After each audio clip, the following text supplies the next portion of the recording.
Et nous voilà de retour à notre magazine de télévision. Si vous voulez vous joindre à nous, je vous dis encore une fois bonjour ou encore bonsoir. Où que vous soyez actuellement, on est de bonne humeur. Pourquoi? Parce qu'il y a le soleil évidemment qui apparaît à l'horizon. Il n'y a pas de quoi être de mauvaise humeur. Et surtout à l'émission aujourd'hui, nous avons une grande dame. Elle est montréalaise, elle n'est pas n'importe qui. Vous savez, elle fait des affaires, une femme d'affaires. Et elle s'intéresse également à l'Afrique. Mahaya Boissel. Bonjour. Bonjour, bonjour. Merci. Merci de me recevoir. C'est un honneur de vous recevoir. Merci. À l'émission. On s'est retrouvés par hasard lors d'une conférence portant sur l'investissement. Et je le dis comme ça, naturellement. Et je vous ai entendu vous exprimer, poser des questions, avoir cet intérêt pour l'Afrique, pour ce continent et surtout pour l'investissement. Je me suis posé la question, mais qui est cette dame? Et je vous la pose. Qui est Mahaya Boissel? Bon, par où commencer? On vous laisse la place. L'émission s'appelle Ça va causer. Parfait. En fin de compte, comme on s'était déjà dit, vous le savez déjà, je suis entrepreneur de deuxième génération. Donc, mon papa qui était Doudou Boissel, qui lui a fait de grandes choses ici à Montréal. Et je suis une mère passionnée, une investisseuse, entrepreneuse,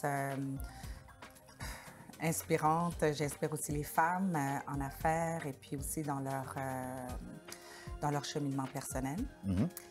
Je sais pas quoi d'autre. D'accord. Mais déjà, vous en avez dit beaucoup, mais moi, j'ai retenu quand même des éléments très intéressants. Vous avez parlé de votre père. On ne mettra pas l'accent sur lui à l'émission. Aujourd'hui, j'ai eu l'honneur de connaître votre père.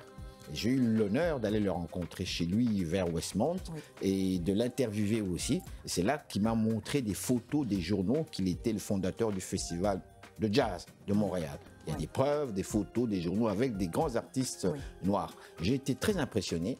Je me suis posé cette question, mais pourquoi est-ce qu'on n'en a jamais parlé? Pourquoi est-ce que la presse n'en parlait pas? Mais vers la fin de sa vie, j'ai remarqué qu'il a eu une grande reconnaissance. Oui, on l'a reconnu, Doudou Boissel. Juste nous en parler rapidement. Oui. En fin de compte, donc, mon père a commencé les 3 premiers festivals de jazz qui s'appellent Festive Jazz and Blues de Montréal. Et puis, il y avait beaucoup de concerts qui se passaient à la Place des Arts, donc vraiment dans le quartier des spectacles aussi.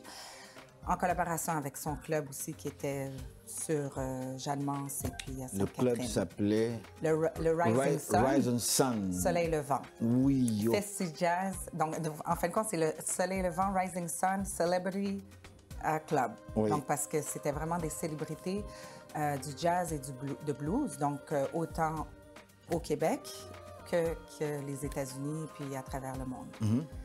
Donc, par la suite, effectivement, il a eu une reconnaissance. Il a eu plusieurs reconnaissances, même aux États-Unis et puis ici à Montréal. Donc, il a été nommé chevalier. Et puis, on est très heureux, la famille, on est très contents. J'ai entendu qu'il y a une demande aussi qui se fait pour avoir une rue à son nom, et puis, mais au moins minimalement une plaque. Ce serait mérité quand même. Ce serait mérité quand même. Ce serait bien. Beaucoup d'artistes sont passés là, à Rising Sun. Moi-même d'ailleurs, en fait, j'ai été joué là quand on faisait de la musique durant nos études. Donc votre papa, c'est un grand homme pour nous. C'est une grande personnalité en fait du monde noir ici. Et on en est fiers. Oui, on en est fiers. Et d'ailleurs, juste dernièrement, j'ai présenté le prix au Gala Dynastie, donc le prix Doudou Boissel, à une personne qui l'a bien mérité. Et donc, j'ai souligné spécifiquement durant cette présentation qu'il ne faut pas oublier les femmes qui l'ont pas juste aidé, mais qui ont rendu aussi tout ce qu'il a fait possible. Les femmes. Oui. Ça a été très important dans sa vie, ce monsieur. C'est très important pour moi de le mentionner. Non seulement il a pas mal plus de filles que de garçons, mais aussi ma maman et puis mes belles-mamans aussi. Donc, il y a beaucoup de femmes qui l'ont aidé, qui l'ont entouré, qui lui faisaient beaucoup de confiance, donc qui l'ont supporté dans tout ça. Est-ce qu'il l'a bien rendu? Est-ce qu'il a bien rendu cet amour? Je crois que oui. Oui. Oui. Il faut leur demander. Alors, on va aller vers vous. Je vous ai présenté comme femme d'affaires. femme d'affaires, mais vous ciblez également l'Afrique. Avant même de parler de femmes d'affaires comme telles, avant même de parler de l'Afrique, pardon, ici à Montréal, vous êtes très active depuis des années. Oui, quand même, quand même. Donc, il y a 5 ans, j'étais dans le monde corporatif pendant une vingtaine d'années. Donc, je ne veux pas vraiment parler de ce parcours-là, mais ça m'a amené à vraiment suivre le rêve que je voulais depuis que j'avais 15 ans, d'être entrepreneur. Donc, j'ai ouvert une franchise dans le domaine de la santé et du bien-être. Donc, c'est une clinique de massothérapie, réflexologie, acupuncture, chiro et tout. Et je ne m'y connaissais pas du tout dans le domaine. Je sais que j'avais la flamme de l'entrepreneuriat. Et puis, on célèbre d'ailleurs notre 5 ans cette année, donc le 10 juillet, qui est la date d'anniversaire de mon père aussi. Et puis, par la suite, après 2 ans, donc j'ai pu monter une structure où ce que l'entreprise en tant que telle puisse opérer seule. Donc, j'ai pu me retirer un peu plus parce que les 2 premières années, j'ai travaillé beaucoup, beaucoup. Et puis, je me suis investie dans le monde de la technologie. Donc, tout ce qui est tech, entre autres, plus spécifiquement le Web 3, donc qui est la nouvelle innovation de la technologie, de l'Internet et tout. La blockchain, je ne sais pas si vous avez déjà entendu un peu de la crypto-monnaie, le Bitcoin et tout ça. Crypto-monnaie, oui. Oui, c'est ça. Donc, je suis rentrée dans ce domaine-là. Je suis rentrée par la porte du mining farm Bitcoin. Et puis, par la suite, j'ai fait des investissements aussi auprès de jeunes entrepreneurs qui, eux, avaient des projets. Et puis, j'ai investi de mon argent, de mon temps, de ma connaissance aussi. Ils n'ont pas tous réussi, je ne vais pas vous le mentir. C'était une expérience qui était nécessaire pour moi d'arriver aujourd'hui à investir maintenant dans ce projet, dans la technologie de l'éducation pour l'Afrique. Et l'Afrique, ça a toujours été quelque chose quelque chose que je voulais depuis longtemps. On parle ici de Codeside Academy, oui. C'est bien ça? Oui. Mais pourquoi l'Afrique? Pourquoi cet intérêt pour l'Afrique? Honnêtement, je peux vous dire, j'ai pas vraiment une explication spécifique. Je le vois plus comme un appel. Donc, un appel de là-haut. J'ai eu un désir de découvrir plus mon identité, d'où je viens. Je sais que mon père il nous rappelait constamment de se renseigner, s'informer, de savoir d'où ce qu'on vient. Ah oui? Oui, c'est vrai qu'on est... Oui? Je suis de la Guyane française. Mais votre père insistait? Il insistait? Oui, mon père était très, très fier africain. Pour lui, il était guyanais, mais pour lui, il était africain. Il portait son boubou, il avait toujours ses habits traditionnels africains. Et puis, donc ça, je ne peux pas vous dire que j'ai porté beaucoup attention à ça quand j'étais jeune. Moi, ce qui était important, c'était la vie d'une jeune femme. Oui, Mais par la suite, j'ai compris un peu plus ce qu'il disait, surtout en entrepreneurship, surtout lorsque je vois à quel point est-ce que les Noirs et les femmes noires, les hommes noirs et les gens de différentes ethnies ont plus de difficultés à percer aussi le domaine de l'entrepreneurship, d'avoir des fonds et d'y accéder, et même surtout aussi dans la technologie. Mais par contre, on a énormément d'intelligence en Afrique quand ça vient à la connaissance de la technologie. C'est juste les entreprises noires ne profitent pas et puis ne font pas assez grossir leur entreprise avec la connaissance qu'on retrouve là. C'est souvent des entreprises qui se retrouvent en Asie, au Japon ou bien en Europe. Donc, en fait, selon vous, ces entreprises-là fonctionnent encore avec des méthodes traditionnelles, c'est ça? L'intelligence est là, les idées sont là, mais l'on fonctionne encore avec une technologie, avec certaines méthodes traditionnelles, c'est ça? Oui, effectivement. Je pense que c'est important en Afrique de pouvoir... premièrement, d'être à l'affût de la technologie. Ce que j'ai compris aussi en étant dans les 2 dernières années et demie dans ce domaine-là, c'est qu'il faut constamment être à jour. Il y a énormément d'innovations, il y a énormément de mises à jour à tous les mois, à tous les quarts et tout, toutes les saisons. Donc, c'est là où moi je rentre au fond avec ce projet, avec qui je travaille, un partenaire qui est en Afrique, qui est au Nigeria. Et l'idée, au fond, c'est de pouvoir donner cette opportunité aux citoyens de l'Afrique de pouvoir se mettre à jour au niveau de la technologie, l'éducation, donc c'est un site en ligne d'apprentissage, et aussi de donner l'opportunité aux enseignants, donc qui sont déjà qualifiés pour enseigner les types de formations comme Python, c'est des softwares de programmation et tout. Donc, eux, de pouvoir aussi avoir l'opportunité de faire des revenus additionnels. Madame, Monsieur, bonsoir. Ici Henri Ngaka. Ne ratez surtout pas nos prochaines émissions présentées à ICI Télévision depuis Montréal. Ça va causer. Lorsque je lis ici sur la mission, d'après le document que nous avons ici, la mission est d'aborder et de résoudre l'inégalité de richesse parmi les personnes sous-représentées dans le monde entier. Elle construit un écosystème de femmes qualifiées grâce à la sensibilisation du public et à diverses plateformes multimédia. Son but est d'aider à créer un monde où les femmes sont encouragées à être authentiquement elles-mêmes et à poursuivre la vie qu'elles désirent tout en maintenant leur excellence et en rayonnant leur qualité étonnante. C'est beau, c'est gros, mais est-ce que c'est pas rêvé un peu? Je sais que je l'ai envoyé, puis je sais que je l'ai écrit, mais est-ce que c'est pas rêvé un petit peu? Pensez-vous que c'est vraiment possible? Oui, je crois que c'est possible. Pensez-vous qu'on parle vraiment d'inégalité comme telle? Oui, il y a une inégalité. Et puis, vous avez mentionné, il y a beaucoup de choses dans cette mission. On touche beaucoup de choses. Donc, on touche l'inégalité, on touche la femme aussi.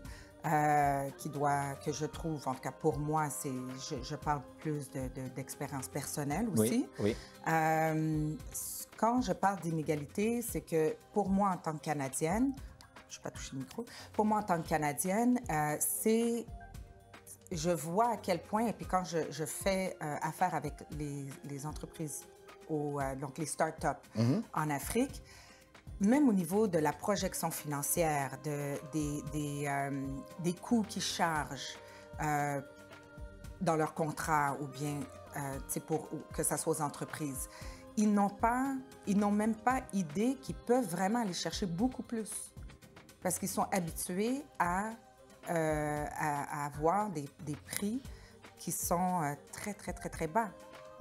Et puis pour moi, au lieu de dire oui, on va rester avec ce montant-là, parce qu'il y a beaucoup d'entreprises de l'extérieur qui viennent, exemple, au Nigeria ou en Inde ou des places comme ça, et puis ils payent pas à leur juste valeur. Et puis très bien, on sait très bien qu'ils peuvent se le permettre.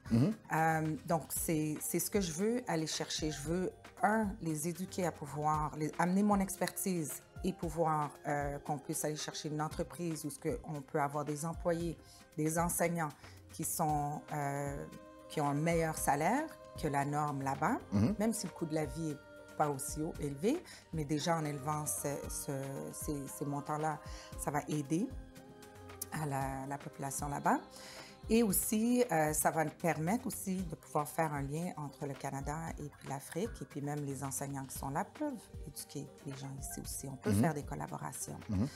Maintenant, au niveau de la femme, donc pour moi, c'est une mission que j'ai dans tout ce que je touche. Donc, c'est pas uniquement l'Afrique, c'est dans tout ce que je fais.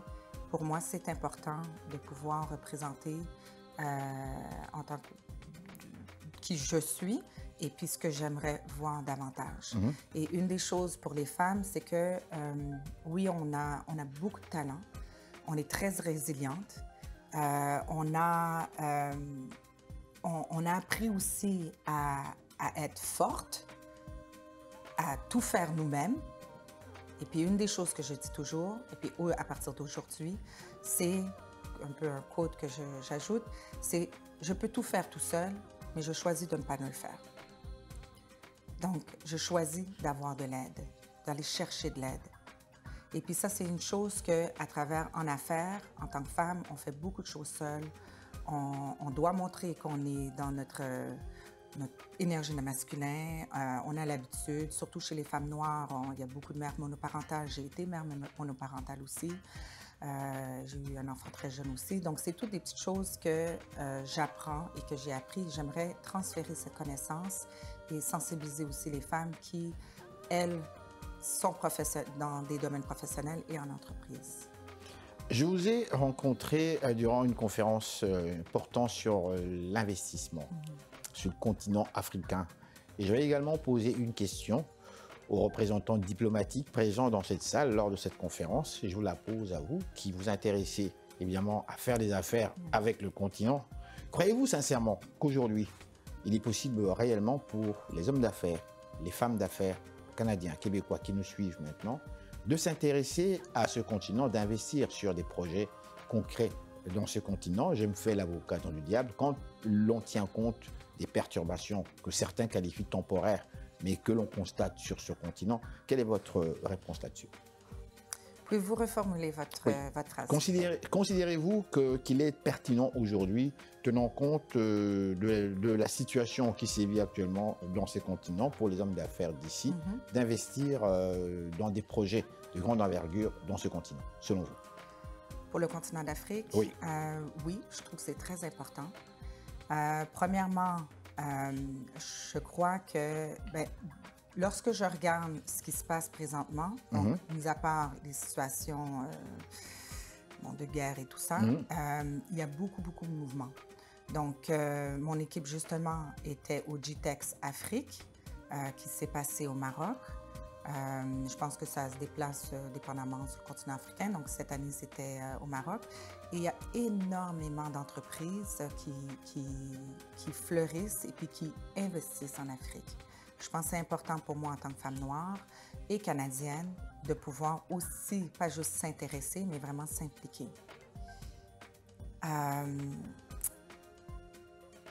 C'est notre outil. It's our duty. C'est notre devoir. C'est notre devoir, merci. Oui, oui, c'est notre devoir. C'est notre devoir. C'est notre devoir de faire quelque chose. On ne peut pas fermer les yeux à l'Afrique. Oui, c'est bien. Je crois qu'il y a beaucoup de choses qui se sont faites depuis, surtout dans le domaine de la musique, la culture musicale et tout, l'afrobeat. Ça a ouvert les yeux aux jeunes. Parce qu'avant l'Afrique, en étant Canadien-Américain ou même Afro-Américain, on ne voyait pas l'Afrique comme à jour, quoi. Et puis maintenant, avec la musique, ça a ouvert nos oreilles, ça a ouvert nos yeux, ça a ouvert l'intérêt à notre génération et la génération plus jeune. Et donc déjà, ça, c'est un pas de fait. Maintenant, est-ce qu'on peut rentrer aussi dans des choses plus sérieuses, la technologie? Je regarde aussi je suis plusieurs entrepreneurs aussi qui s'investissent dans le développement immobilier en Afrique. Donc, il y a beaucoup de choses qui se font. Et c'est important de se mettre à jour là-dessus. Et puis, je crois que le changement se passe individuellement autant qu'en groupe. Vous feriez une excellente ambassadrice de l'Afrique. Dites-moi, qu'est-ce que le public doit retenir de cette interview? Honnêtement, ce qui est important, c'est vraiment de faire ses propres recherches, de s'intéresser, voir ce qu'on aime nous, donc en tant qu'individu, et puis voir comment est-ce qu'on peut amener nos intérêts en Afrique. Et de faire un partenariat d'où ce qu'on vient. Mais avant tout, aussi de comprendre le continent. Je ne vais pas vous le mentir, je n'ai pas encore été en Afrique. Et c'est une des raisons pour laquelle on s'est rencontrés à la conférence. Parce que je me suis dit, bon, ben si je veux grossir, si je veux m'investir, si je veux développer, je dois mettre mes pieds.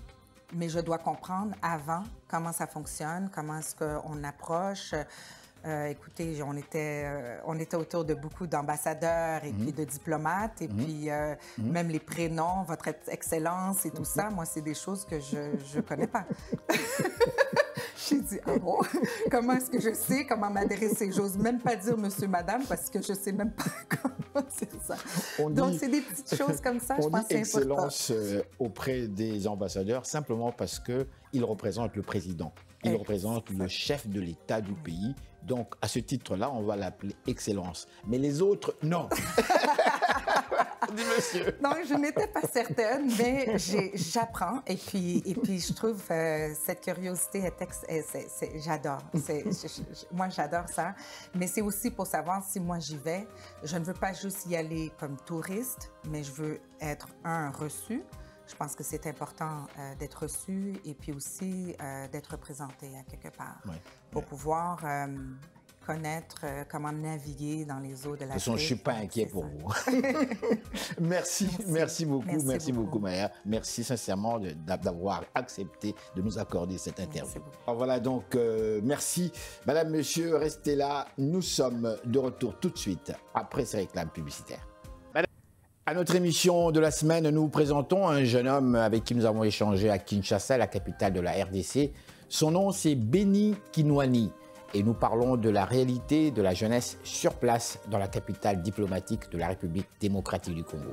En deuxième partie de cette émission, nous recevons Eunice Boué et Flora Kra.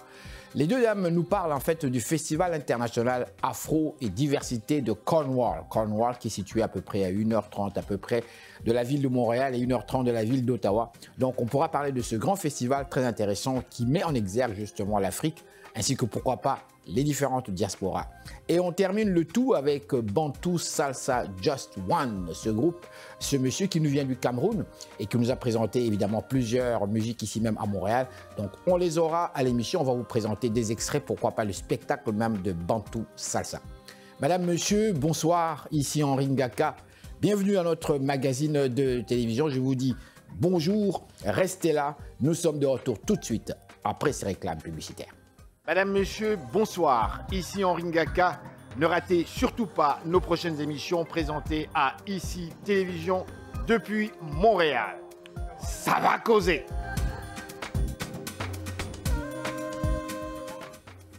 Et nous voilà de retour à notre magazine de télévision. Je vous dis encore une fois grand bonjour et merci de suivre cette émission. Je vous le rappelle qui met l'accent sur les diasporas africaines ici même à Montréal. Et nous parlons également des questions d'actualité en fait qui nous concernent quotidiennement. Aujourd'hui, nous allons donc directement en République démocratique du Congo. Nous sommes dans la ville de Kinshasa, donc la capitale diplomatique de la République démocratique du Congo. Et nous parlons avec un jeune homme très courageux. Son prénom, c'est Béni. Béni, bonjour, merci d'accepter cette interview. Oui, mais merci à vous aussi. Bonjour à tous les spectateurs et les auditeurs qui nous suivent partout dans le monde entier. Béni, vous êtes actuellement à Kinshasa.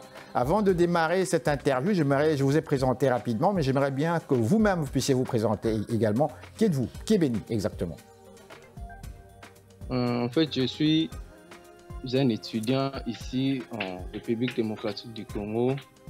Et je suis membre de l'OPAM.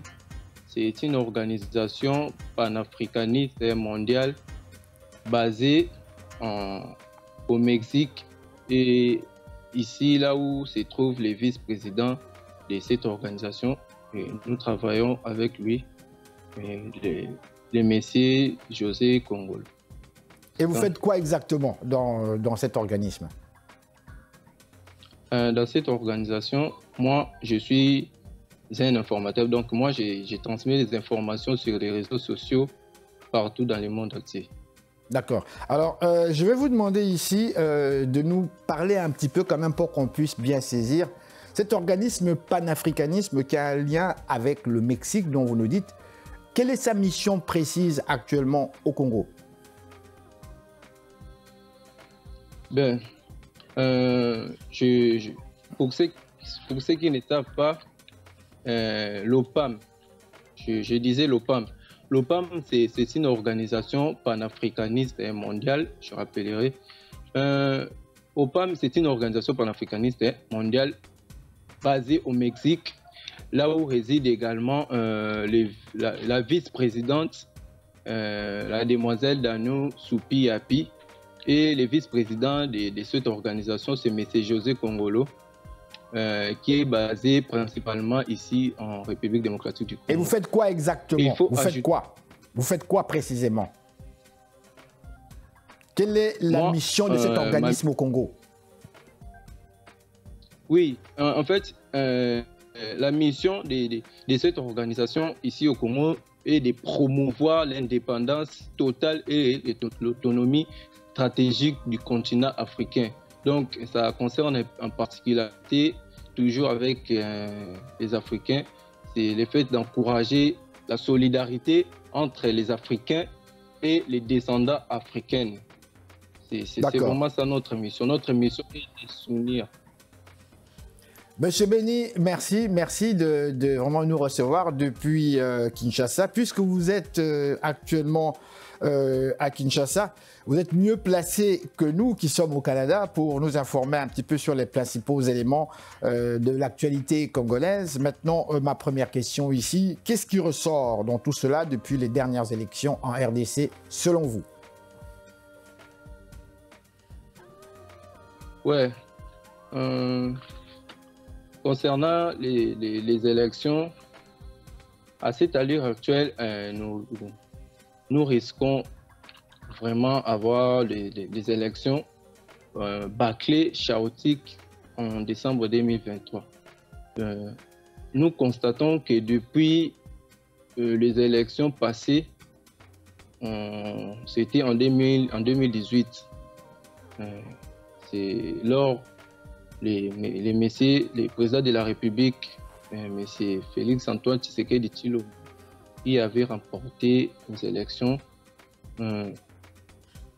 En tout ce qui ressort, nous estimons qu'il faut qu'il y ait seulement la paix, parce qu'à cette allure, il faut savoir que nous savons tous par quel mécanisme Denis Kadima, l'actuel patron de la CENI, qui a été installé à la tête de cette institution chargée d'organiser les élections.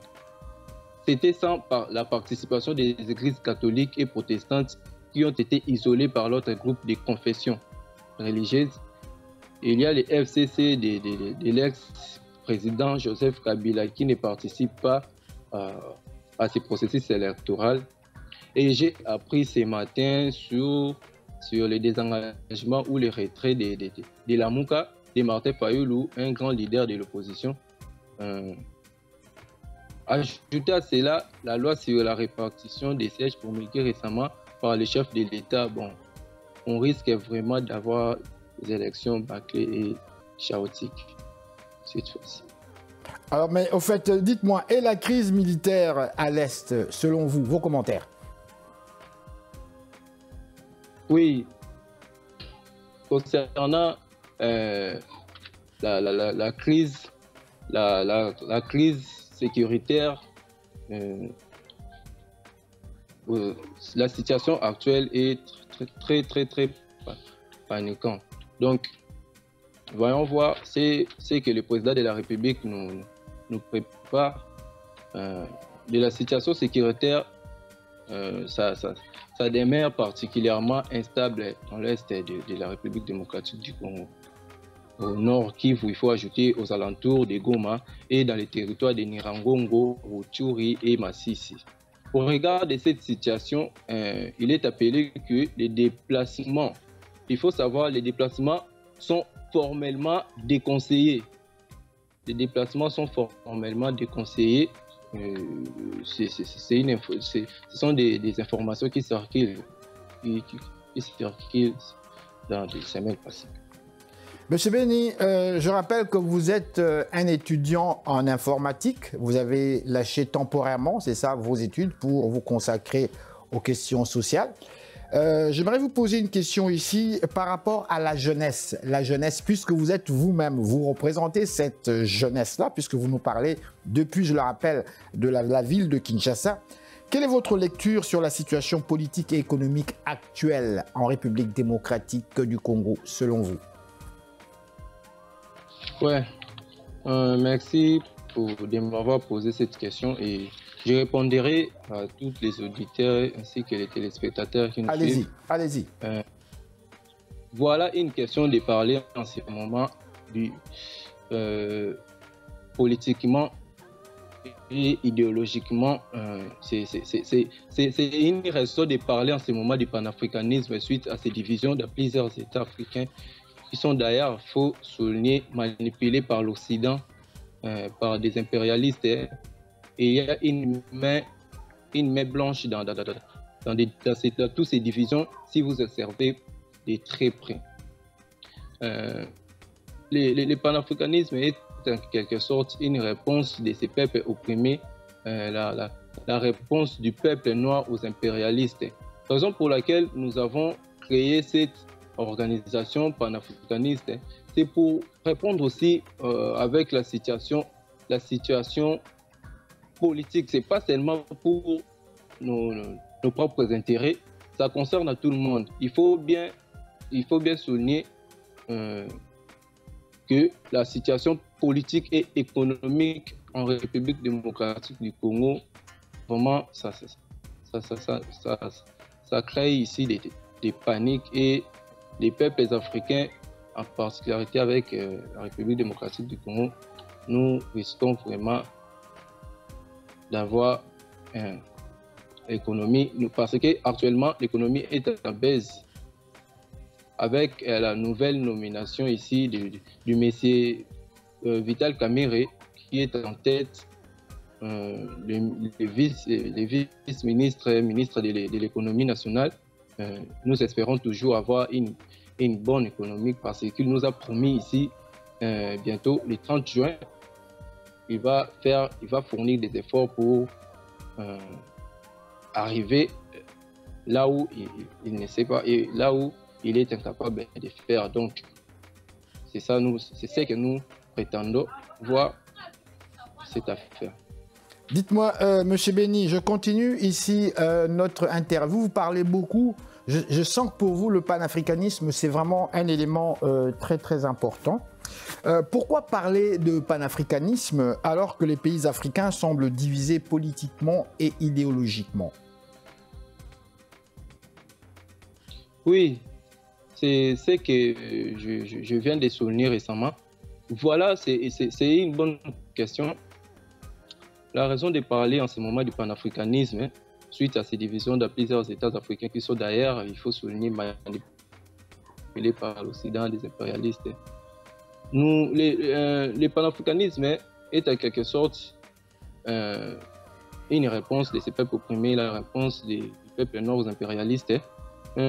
En fait, le 9e congrès de Kinshasa, dont les travaux se déroulent à Kinshasa, dont les travaux se déroulent en commission, ça apportera sa pierre dans ces grands édifices panafricanisme, parce que jadis, commencé par les pères fondateurs, Ali Selassie d'Éthiopie, Addis Abeba, Kwame Nkrumah du Ghana, des Mandela, Kwame Nkrumah.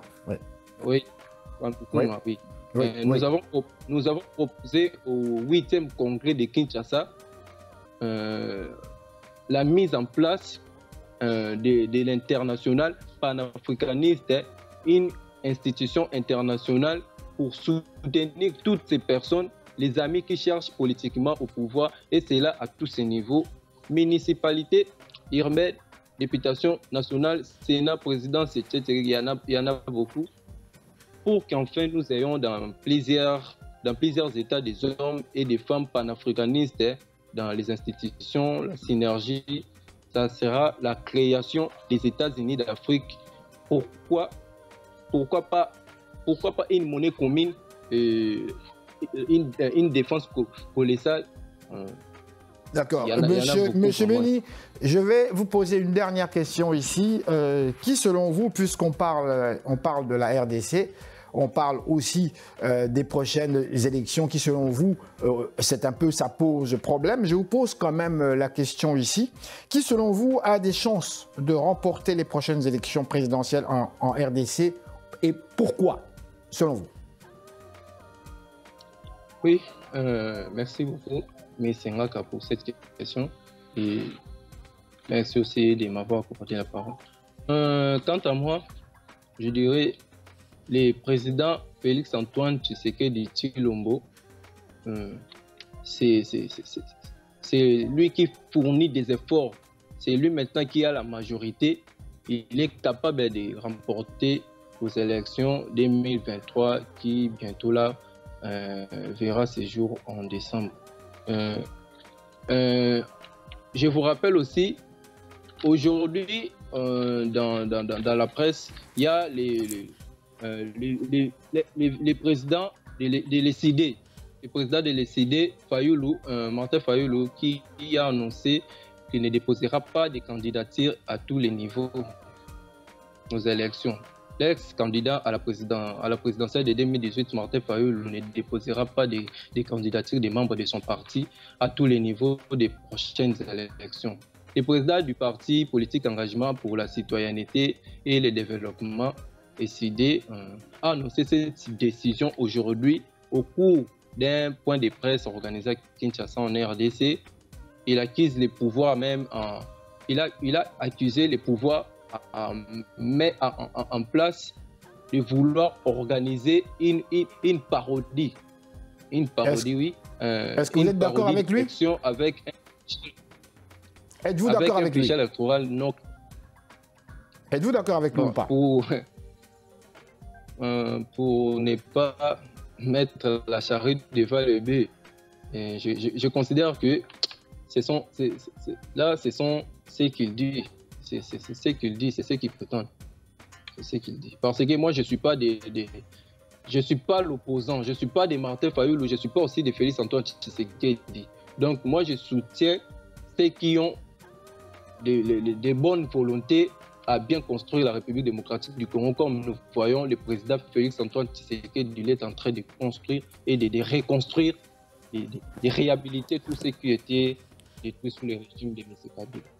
Pensez-vous que la jeunesse, dans sa grande majorité, pense comme vous? Est-ce que selon vous, les jeunes de votre âge, les jeunes qui vont à l'université, les jeunes qui sont au Congo aujourd'hui, ont la même réflexion que vous? Ou est-ce qu'il y a différentes réflexions, selon vous? Oui, en fait, selon moi, il y a plusieurs jeunes qui sont... Non, il y a plusieurs jeunes qui sont vraiment manipulés et les jeunes ne suivent pas les conseils de leurs parents. Les jeunes qui sont comme moi en République démocratique du Congo, ils sont rares. Ils sont rares. Moi, je suis dans l'encadrement de M. Daris Katembobe, celui qui vraiment m'accélère en ce qui concerne ces informations. C'est lui aussi qui m'a encouragé à cette interview, donc je lui salue directement. Et puis, c'est que comme conseil que je donnerai aux jeunes, il faut être sage, il faut avoir la sagesse, il faut avoir une bonne réflexion. Il ne faut pas déranger par rapport à ce qu'ici, en République démocratique du Congo, précisément ici à Kinshasa, dans la capitale, il y a plusieurs jeunes qui ne suivent pas les conseils de leurs parents.